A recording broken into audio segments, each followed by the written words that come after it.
Hello everyone, welcome back to the final video in this introduction to popular culture studies.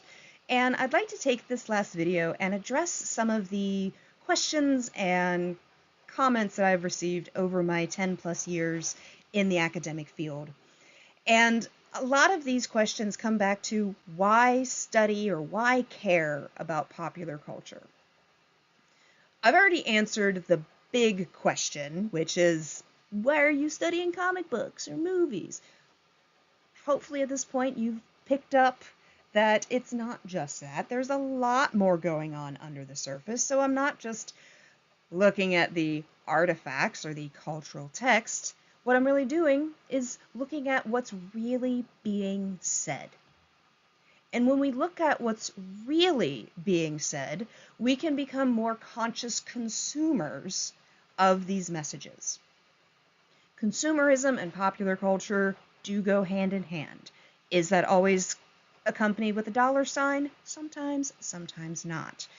But if we combine together this conscious consumerism and media literacy, knowing that there's only a handful of major cultural producers out there, those cultural industries, we can start answering the questions like, what am I actually consuming? Who's putting that message out there? What do they want me to think? What do they want me to do? Is this something that is well-intentioned? Is this something that is credible? Is this something that is sincere? So we learn what we are actually consuming when we watch the movies or read the comic books or follow that influencer on TikTok. We can look at what's actually happening behind the curtain. Along those lines, sometimes those actions behind the curtain are not very positive. And so in studying popular culture, we can start to recognize undertones and bias and the subtext that is interwoven throughout our media messages. Anything from how we should feel about a certain race or how we should feel about ourselves. In the Chapter 7 video, I speak for a while on the importance of stereotypes and how stereotypes are used. If we, as people, do not have experience with a certain group of people, a certain culture around the world, we're going to look to popular culture in order to tell us what it's like. If you don't know what it's like in Greece, you're going to watch My Big Fat Greek Wedding. If you want to know what it's like in Scotland, you may watch Outlander. All right, that's a stretch, but you get where I'm coming from. By watching something as simple as SpongeBob or Grey's Anatomy, we end up getting messages implanted into our minds, and we may not even realize it. Over time and over constant exposure, we start to believe what we're seeing, even if we don't have any of our own experience with it. That's called cultivation. So just little messages being added in from birth to middle age. We start believing it. So studying popular culture allows us to remove the glasses or stick our head out of the fishbowl and figure out what's actually going on, what we are being told, if it's accurate, or if it has a hidden agenda, and how that interacts with the world around us. And speaking of the world around us, American popular culture is a huge dominating force in the world, in pretty much any country you go to. And this American popular culture is projecting an image of what it means to be American. Chapter 7 looks at an example of a woman who wants to learn the American way of life, so she watches American programming.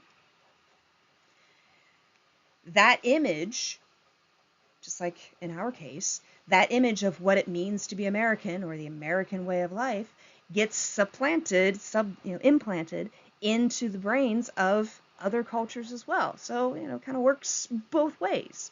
So we need to be aware of what's really being said. If it's correct, if it's moral, if it's ethical, if it's honest, anything like that. And that also leads us into cultural imperialism, concept that we'll be talking about in chapter 7. But in cultural imperialism, again, with the United States dominating the world popular culture market, the United States has a significant power over other countries. And so we see the power struggle between the dominant cultures and the subcultures or co-cultures. And we can examine the really complex nature of how the power struggle that may exist on a political level is really being broken down for us and shown on a popular, for the folks, for the people way of being.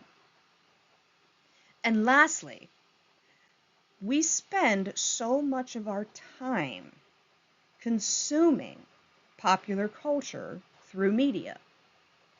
So it goes without saying that popular culture has a huge impact on our personal identity creation.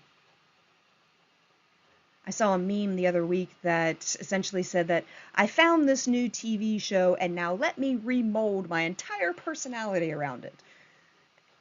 In a sense, that really happens. It might be not one TV show, but it could just be a lifetime of watching a particular media, particular genre, particular section of broadcast. And we mold ourselves, usually subconsciously, we mold ourselves and we mold how we see ourselves and how we project ourselves to the world around us based on what we've consumed. And, of course, this is not just on the personal level, it's that cultural level too, so that global image. So, there you have it. A brief 3-video combination of your introduction into the realm of popular culture studies. Let me leave you with one last thought. Consider the quote that's up here on the screen. Popular culture is widely experienced but little known. We live in American popular culture. We swim in it, we breathe it, we cannot escape it. This stuff has a significant influence on how we communicate between members of culture, between members of other cultures, how the world perceives us, how we perceive ourselves, how we perceive our own place and time in the universe. So popular culture is widely experienced but little known, and it has that significant influence on intercultural interaction. This stuff matters. And it's not just movies, comic books, and Instagram accounts. It's so much more than that.